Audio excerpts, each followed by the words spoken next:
familia, welcome to En la Sala, a show where you join me, Evaluna, in my living room to talk about all the real things happening in my life right now, in this changing world and in our community. I'm coming to you this week from Las Vegas, and today I have an incredible artist joining me to talk about representation in Hollywood.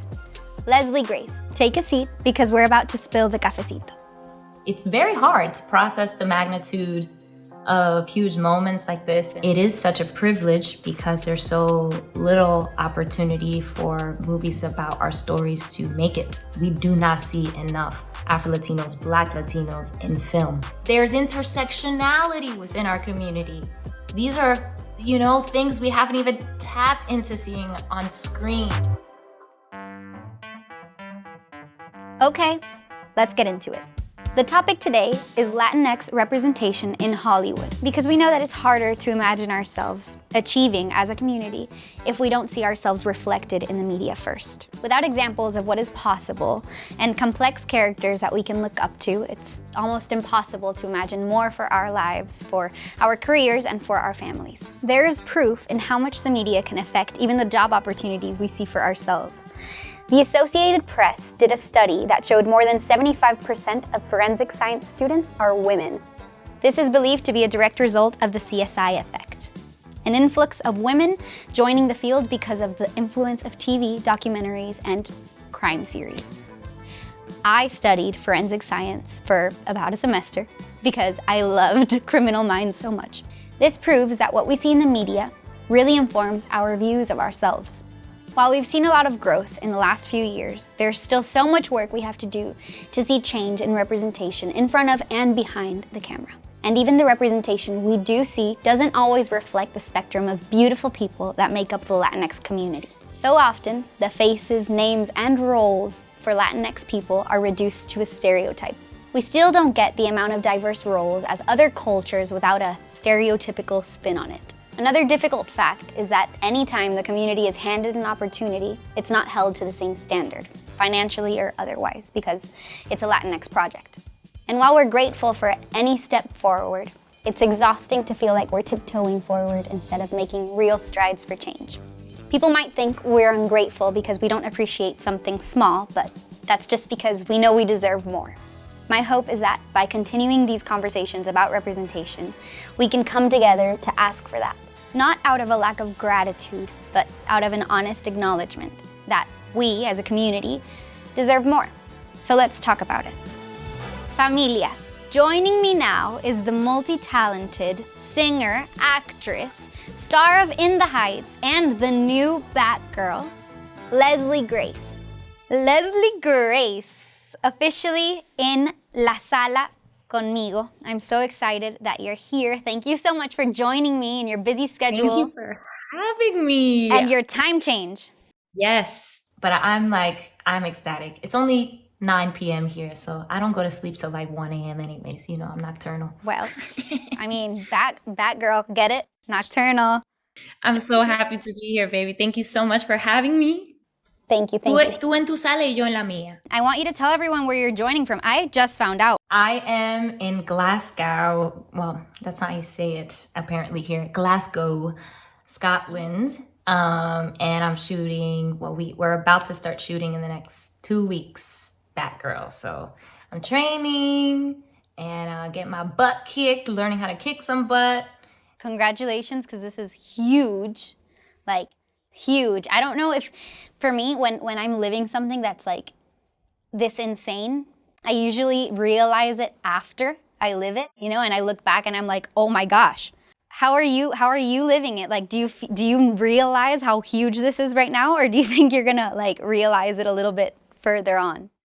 It was really interesting when I first got the news. Like, it was obviously you do know, like, it's a big thing, but I think for me it's kind of like what you just said, how you process things. Like, it's very hard to process the magnitude of huge moments like this and accomplishments like this, especially when you're thinking about like practically what you're going to do and what you have to prepare for. Like, I personally don't like to spend too much time thinking about how big it is because it overwhelms me a little bit. So afterwards, I look back And I'm like, dang, like, wow, that was a really big moment, you know. But little by little, as we've been peeling back the onions of what this film is gonna be, and how we're beginning to create who Batgirl is, all the moments, I'm like, oh my God, we're really doing this. Like, you're really doing this. So for you, what's your favorite part about being a hero? Like, have you learned, the responsibility that comes with it? Yes, I'm definitely learning it more and more in the process. And I think that was one of the first things that came to mind, even as I auditioned.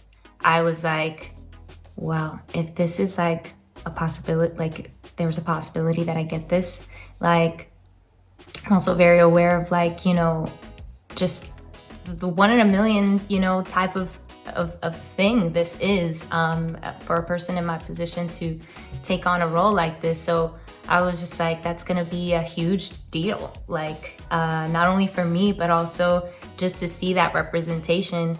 And so the responsibility factor was the first thing that I thought of in my head, and it just adds to the motivation of wanting to do even more of a better job, not only for you, but just because of what it will mean for everyone else that gets to see it. I don't think we see enough of us in a lot of different roles, but like a lot of Latina representation in action, and so I think it's going to be really, really cool as a superhero to be that like thing for a lot of young people that are just like, I can do that. I could be a superhero. Like I can learn martial arts. I can learn jujitsu. I can, do all these things that we haven't seen yet in film. So it's gonna be cool. No, 100%, 100%. And honestly, it is iconic. And for you to be kind of like marking these steps forward, because I don't know if you realize that you are setting, you're advancing for us in this role. What would you say was your superhero growing up? Just in general, like someone that really inspired me when I was growing up, and I think all of us, was Selena. And I think it was just because she reflected all the things that I felt like I was. She was so proud to be Latina. She sang both in English and in Spanish. We all wish that she was here for longer, but even in the life that she lived, like she left such a huge legacy, and she was so sincere in everything that she did. That's why she was so lovable.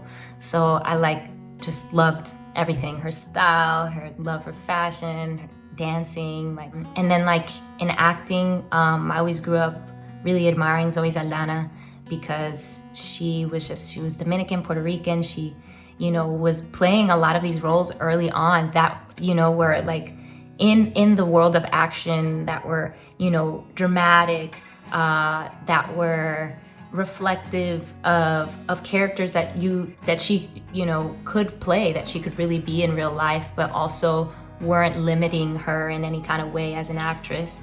And I think she's definitely someone who has left, who has opened up doors and cracked them open, continues to now as a producer with her sister. So yeah, those are some people. Britney Spears, I love me some Britney Spears. I mean, I could go on for people but just performance women. And what about your heroes in life, or in your day-to-day?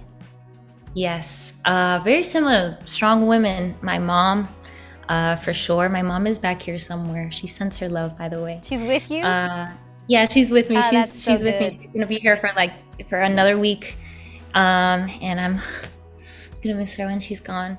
But yeah, my mama, she's all of my work ethic, I learned it from her. Strong, persistent, very vision-driven woman, and an incredible mom. So definitely her, my older sisters. Yeah, in life, I've learned from a lot of really, really strong women in my life, my grandmother. So this episode is about Latinx representation, which I couldn't have thought of a better person to be in this with me. So let's talk about how much representation there is right now in the media. In your opinion, what do you think are the biggest issues right now? We have a few. I think it's no secret that there is progress to be made in a lot of areas of of many industries for all minorities, but specifically as it pertains to Latina representation in film. I think it's about, they calculated it was like 7% of top grossed films in Hollywood include lead or co-leading speaking roles for Latinos, and to not be represented, as widely as you would think. So one of the things that I personally think, when we do finally get the chance to see ourselves on screen, it is such a privilege because there's so little opportunity for movies about our stories to make it.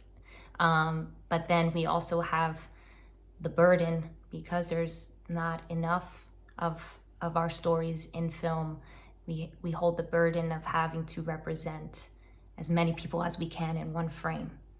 And so that can be also counterproductive, because then we miss out on seeing the full breadth of what our culture is. And then we also burden some movies that maybe like have a chance with the full responsibility of, breaking through years and years of a system that has, kind of not given enough of a chance to our stories as a whole. So I think what we need in general, I'm going on a little bit of a rant just off of that one question, but I think in general what we need more of is more stories, so that we don't burden each movie that we get every 10 years or 5 years if we're advancing, with the burden of representing everyone. It's really hard to fight those battles behind the scenes when there are not enough people on the other side of the table to bet on our stories to be told authentically and to be told in a way that represents truly who we are. So then when we, only have a few of them every decade, it becomes hard for them to succeed at the box office, because it splits everyone up. So I think we need plurality, I think is the word. We need some more context as to what Latinidad is in film for the world to know, kind of like how we're seeing in music now. And we need some more people at the top to acknowledge that you need, no stories about us without us. Like, you need people in the room that understand what these stories are and the importance of specificity. You can't bank on like the, diversity, the trendiness of diversity without putting importance on specificity, because then it turns around and works against you. So those are a couple thoughts about representation. I think we're heading in the right direction. I think a lot of the good thing is that, now, at least on one end, people can have a conversation about this, and it's known. So progress is being made, but we definitely got a lot of work to do. 100%. There's a lot to be done, but we're also grateful for what has been done until now. Yeah. And there's just so much to the Latin community. I feel like there's so much color, so much rhythm, so much sound, so many different things that it's kind of been one of the issues I feel has been like how stuck they are on one, version of Latinidad. Exactly. So me personally, it's happened to me that I've gone to many auditions where they're looking for a Latina, and they tell me that I'm not Latina enough. Latina enough. Yeah. And which you're is like, weird. Which is strange. I'm like, what would be Latina enough? It's a moving target. Depending on the audition, depending on the role. And so that whole thing is like, again, if we don't have plurality, if we don't have more than one version or more than one story to represent everyone, then we're gonna keep getting executives and casting directors that, maybe out of lack of exposure or, ignorance, don't know that there's a breadth of, culture and looks and sizes and accents and within Latinos, so that's, I think, the main battle that we're fighting. Yeah, and do you feel like when you've seen certain films films that include a Latin person, would you say that, like, has it ever happened to you that you see it and you're like, that's not 100% accurate with right who we are? Like, what would you say is one of the biggest, like, misconceptions about our community in general, represented, I guess, or reflected in the media? For some reason, we love seeing Latinos in narc movies and and TV shows, and there's nothing wrong with it. I'm the first one to watch Narcos. I love their incredible stories and historical, and we can get into a world that is kind of a little bit of escapism, but because we don't have other stories, it becomes the entryway to people discovering what Latinidad is, and this is how someone who looks like this or is from this place or speaks this language, who could be from any other place, this is how they would act, or this is what they do, or this is, and in the same way that for me it would be difficult to know unless I did my research, the lifestyle or the customs of someone in Singapore or in Korea or in the UK where I'm at now, and maybe I might have the advent of a television show like The Crown, or to get a little bit of a taste. It's the same way, like if there's some tropes in there that don't align and that misrepresent and that claim to represent all of us, then that becomes an issue along the way. And I think we've seen enough shows of, like, just to follow through with this example, like of The Crown and like all these, shows that we get to dive into different worlds that we wouldn't know about otherwise, to where we get to have an idea of, like, okay, that's the royal family, and this is a regular person in the UK, and this is, like you have plurality. But when it comes to Latinidad in film, we don't have much of that. So we don't have much of that diversity yet. And so I think it comes down to, like, a root issue of, like, what are the stories that are getting enough investment and budget that people, our execs, feel like will, get the return, and that in the end that we all support too, that we go out of our way to, put our dollar, on, like, what are the stories that we really, really, really want to see, and are they being made by Latinos that care about how far they go to, break a glass ceiling? So, yeah. Yeah, it's totally true, and es muy fuerte pensar en eso porque there's, so much of everything else and not that much of, like, our community, and we know how much there is and how much depth. Right. So that's what's the most frustrating. It's I feel the proportions. Right. So if we talk about, like, Latinx films specifically, a lot of times people spend their time, judging the film or, like, really breaking it down. And in all the other communities, this is obviously all things that I feel, not giving facts, but in other communities, I feel like they, everyone kind of, like, celebrates each other and rallies gets together. Around. Right. And we don't see that much of that in our Latinx community. So do you think that, like, do you see that as an issue? Like, what do you think we can do to change this, and to, like, connect again as a community and, come together to celebrate? Yeah. I think, it happened with our movie, In the Heights.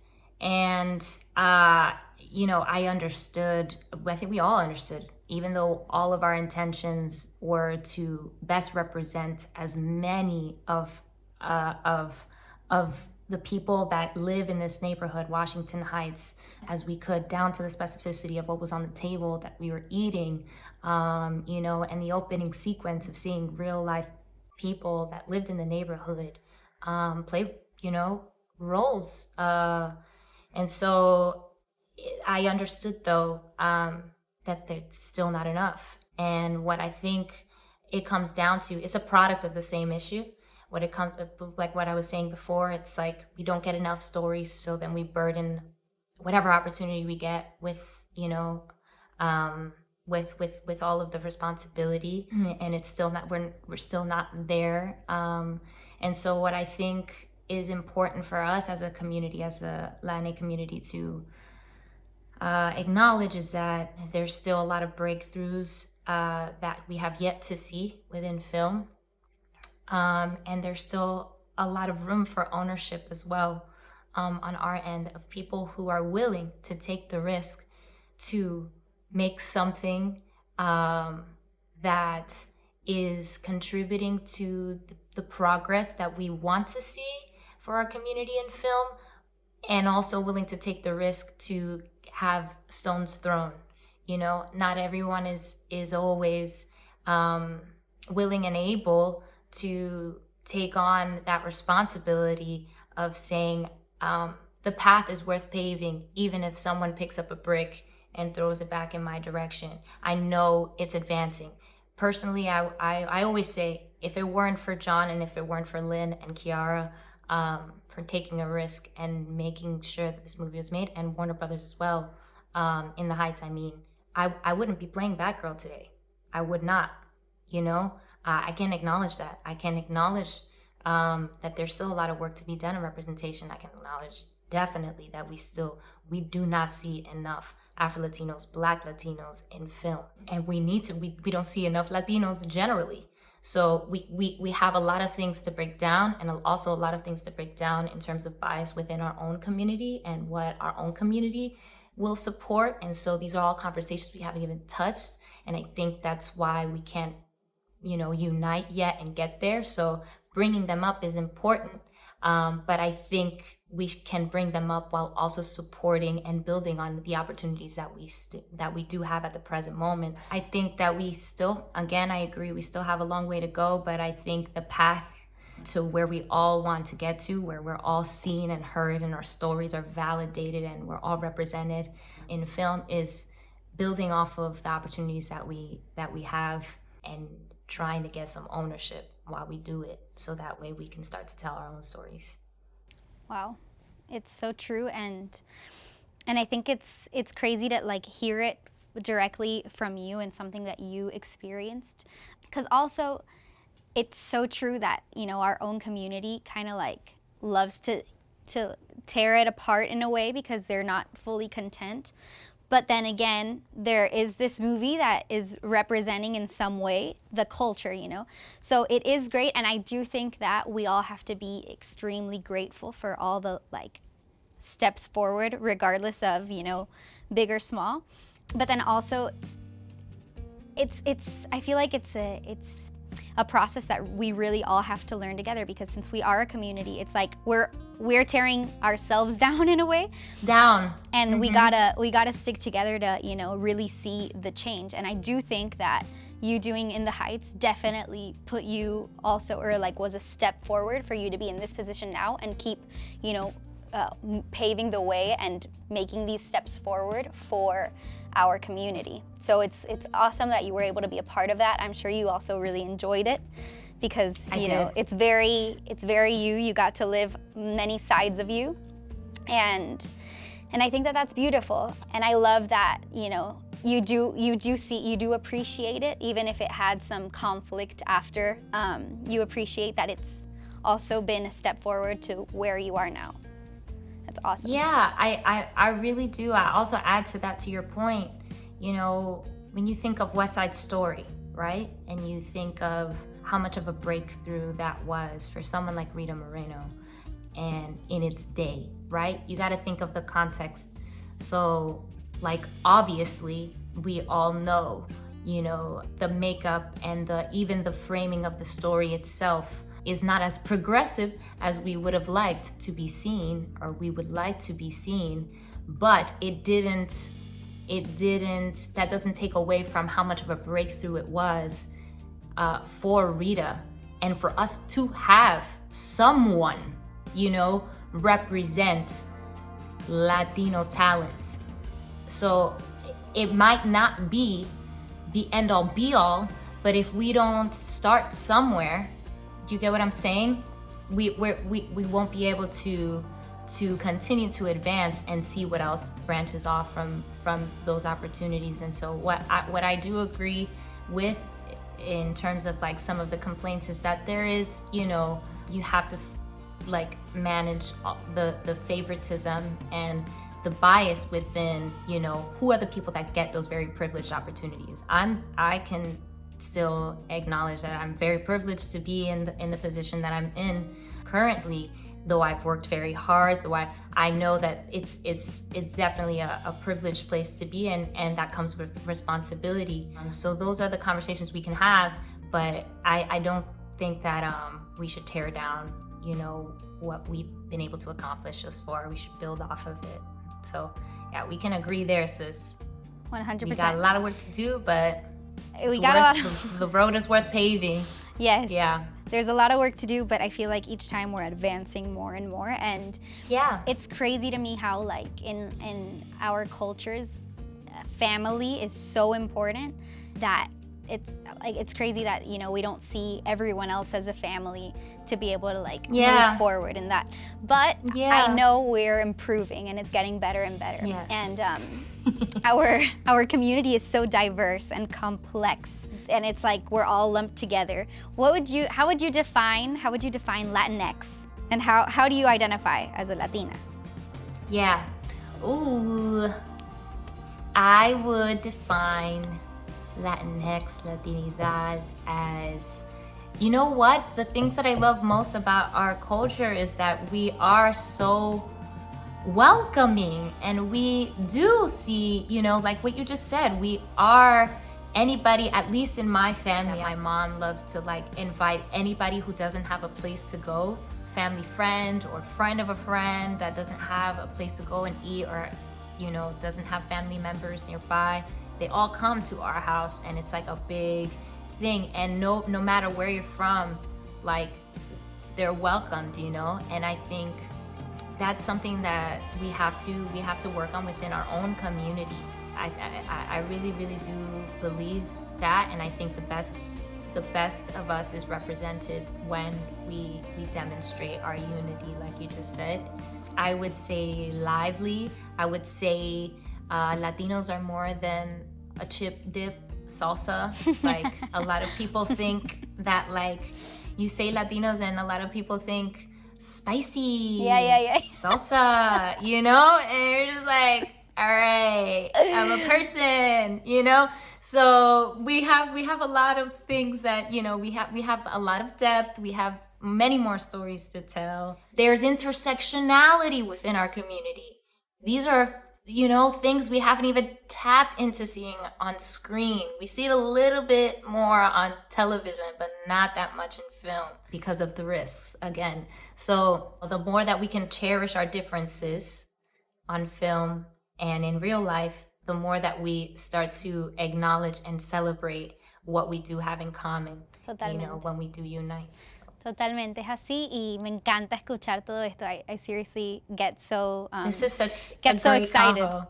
I love it. It's so much fun. And something that I just really wanted to know, and I feel like everybody that's listening and watching will also want to know, which is ya moviéndonos un poquito del tema. Obviously, as an actress and a singer and as Batgirl, you do a lot, and it's it's a lot of work. What do you think? That sounds so funny to hear. She goes, and as Batgirl, you do a lot. You gotta do a lot. I mean, you're saving the world. Like, what do you? Hello. What do you do? It's so funny. Because I need this information as well. What do you do when you're overwhelmed? Like to center yourself and to push through? Yeah. Yes, such a good question. So currently in this season of my life, meditation is huge for me. Huge. Even before we started, I don't know if you want to share this, cut it out if you We started with one deep breath, and that to me was like, that one breath was like heaven.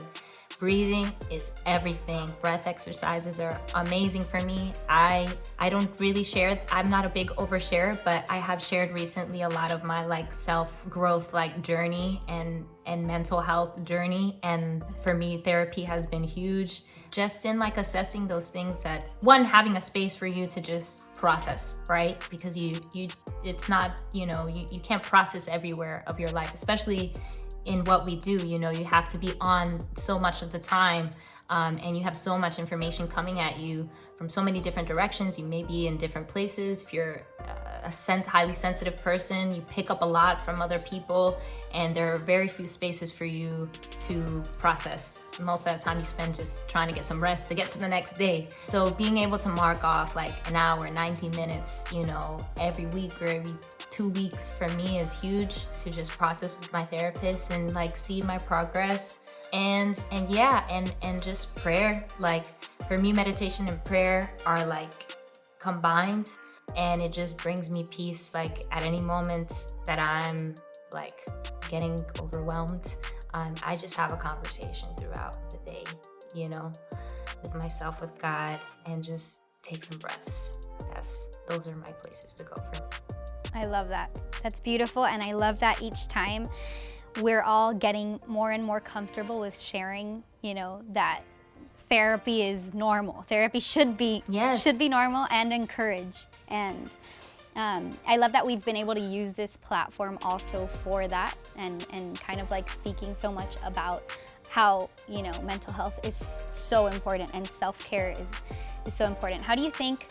What do you think we could do better as a community to like make this a priority, and how to prioritize like self-care and healing when we're not typically raised to do so, because it's sometimes not seen as the It's been stigmatized. Yeah. I think starting with our family members, which can be hard sometimes because we all be making jokes about all the, especially our parents, about the hard times of life, and you don't even know. But then when it comes down to like, I really care, like, let's talk about it. It's hard to be vulnerable in those spaces. So yeah, I would say, baby stepping at least in that direction. Us as a whole, as a community, I think it's important for us to take those little steps wherever we can with our family members of talking about things that may feel sound and feel scary at first, but are so liberating when you get into a vulnerable place with the people you care about, and then it becomes a habit. Sharing stories. I love listen, like something that I think our community is one of our superpowers, is that we're also storytellers. We're storytellers. And so with my family, a lot of times the way that I get information out of her is by asking her about something that she did at a certain age, and then she'll just go, so yeah, we all just want to be seen and be heard, and stories is a really good way to start to expose a lot of those things that make us feel a certain way, or that we never got to process. And so yeah, I think we can do that as a whole a lot more. Start spending a little bit more time. I love that, and I think that just being more comfortable with speaking, and like knowing that it's totally okay to speak is the first step. And kind of like adding to something that you said, I just thought of a conversation I had with one of my favorite psychologists. She's incredible. Her name is Pilar Sordo. Listen, I have to tell you about a conversation that you had with Pilar that you shared on your Instagram, and I watched in completion, and it blew my mind. Oh, that's awesome. I just have to, since you're bringing her up, I have to let you know that those conversations go such a long way, in removing the stigma. And like, I was just like, oh my God, this is such a great conversation. I'm so glad that she's doing this. This was like so long ago, a month ago. This was quarantine. This was, we did a section for this thing I was doing on Instagram. But that's awesome that you watched it. And I'm pretty sure I'm about to repeat one of the things that I said. which is just, it stuck to it's something that I live by, which is So many gems in that convo. it's incredible. She said that the only time that crying is accepted is when a baby is born. So like the baby is born and you're waiting for the baby to cry for it, and it's a sign, it's a good sign when the baby starts crying. And then we're told for the rest of our lives, every time someone starts crying, it's like, oh no, don't cry. Even though you're trying to make the other person feel better, it's usually always trying to cut the crying wave, because it has a wave and it has to have a time of ending. And it's the only time that we see it as like, something that is accepted and okay. So I think it's awesome that each time we're like, realizing how okay it is to cry and to show tears and all of our emotions. I've loved this conversation, for real. And this conversation is so good. We need to have more of them. It's been wonderful with you. And to close, we have these like 2 sections that we always do. Every week in each episode. Because I've been doing this for a while. This is so good. I love it. I wish I could talk to you forever. Okay, so we have 2 sections. We're getting so excited in our conversation too, so it's hard not to. I love it, but that's how we are, it's great. Okay, so in these 2 sections, the first one is called Ni de aquí, ni de allá. And it's to just get to know you a little bit better, okay? So get to know where you came from and who you are. Okay. So tell us a tradition that your family has that you love, that you think is amazing, and then one that may annoy you a little bit. A tradition that may annoy me a little bit. Yeah, so one that you love and one that may annoy you a little bit. On New Year's we do las uvas, some people bring las maletas, like the whole shebang. And we have a bunch of people like family and family friends and all of that come to our house. Our house is like the party house. So we'll have everybody come over.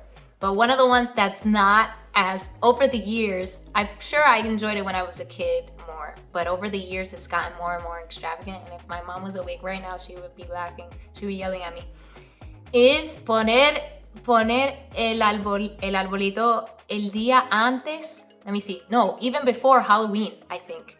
My mom is like, the Christmas tree has got to be up. And if you come to my house, the Christmas tree has always, no matter where we've lived, has been immense and filled to the brim, with everything that you can imagine on that Christmas tree. And so all the baby it pictures. takes a village.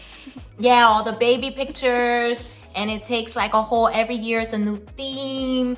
And there's bears on it, and there's more and more stuff on it as the years go by. And the tree is one of the artificial trees that you build in stages. And by the last one, you have to get up on something to put it up, and you have to open the branches. Listen, when my mom says that tree is going up, we're all like, who's gonna help you? Dad? It's an event. It's an event. But by the time we're in the midst of it, we're enjoying it and that's my favorite. Cracking up and telling stories. I think that might be one of my favorite traditions, to do the it's tree really with my good. mom. I love it, and without a doubt, you have to put Michael Bublé while we're doing the tree. We have to just listen to Michael Bublé the whole time. I mean, he's an angel. He is an angel. It's amazing. Okay, and the second section, which is the last section, since this podcast was created for the Latinx community and music is such a big part of who we are, I want to know, what was the first, you have to answer pretty quickly. What was the first concert you went to? Oh, Britney Spears. That's amazing. She was my hero. That's so awesome. I love Britney. I love Britney too. Yeah. That's so great. My aunt, really quick. My aunt, who we call Titi Chanel, her name is Isabel, but we call her Titi Chanel. She was Britney's makeup artist for a couple of her tours for some years. So my first she made that happen. My first concert at AAA in Miami, I think I was 7 years old. Did she ever do your makeup like kid Britney? Friendly, but yes, she's the best. I love my Titi. She still does my makeup since if I can get her, if I can snag her, because she's sometimes not available. But yeah, I'm blessed. I'm blessed with all my glam girls. It's incredible. Okay, what song immediately brings back a memory or transports you? Ooh. Oh man, so many. I would say, you know what I was gonna say earlier? Merengue during Christmas. There's like Christmas merengues. Yeah, you know. So and you spent Christmas in DR. Don't you guys always spend Christmas Yep, in DR? almost always. So it's like, So esta canción Llegó Juanita dun, dun, dun, dun, dun, dun, dun, by Billy Quesada. I Yeah. love it. You Amazing. gotta. So it yeah. transports you to like Yes. Christmas time. Yes. Maravilloso. Yes. What song do you have on repeat right now? I'll tell you what artist I have. Omar Apollo on loop. He's just great. He's a friend of Ian and I's, and everything that he puts out is fire. Shout out to Omar. I actually really like this part of it because I get to like hear new things and investigate, Yeah. and it becomes Yeah, part of and my go and discover. library. That's awesome. That was so cool. Okay, favorite song to get you pumped up? Favorite song to get me pumped up? Like right now, you're training for Batgirl. What song do you Oh. put to get you pumped up? Oh. Probably like some old school hip hop, like some NWA or like some like. There's always at the dojo, the gym that we train at every day. There's always old school 90s, 80s, 90s hip hop playing. That's all the really time. good. Yeah. That's yeah. perfect for I'm Batgirl. really trying to channel my sis. I'm trying so hard to, you know me. I'm trying very, very hard every day to channel my aggression. It's a process. I love that. It's a process. But yeah, the old school hip hop gets it out. Me encanta. Genial. Okay, song to set the mood with a winky face. Song to set the mood. Song to set the mood. Ooh, Sade, like some Smooth Operator. You know what I'm saying? I love it. Yes. Okay, last question, which is, I think it's a really hard question. Are you ready? Okay. Okay. I don't know. Let's see. What song title would you use to describe yourself? We're gonna go with. Oh, maybe an India Ari. India Ari, I Am Light. Oh, I love song. that. Good job. Yes. You are, and you picked well. Let's go. We all are. Yes, We all girl. are. And honestly, I've loved having this conversation with you. You Oh, I lit didn't want me it up. to end. Thank you so Oh, much. De You verdad. lit me up. And it's always a joy to see you wherever you are, whether I see you on my phone, I see you in person.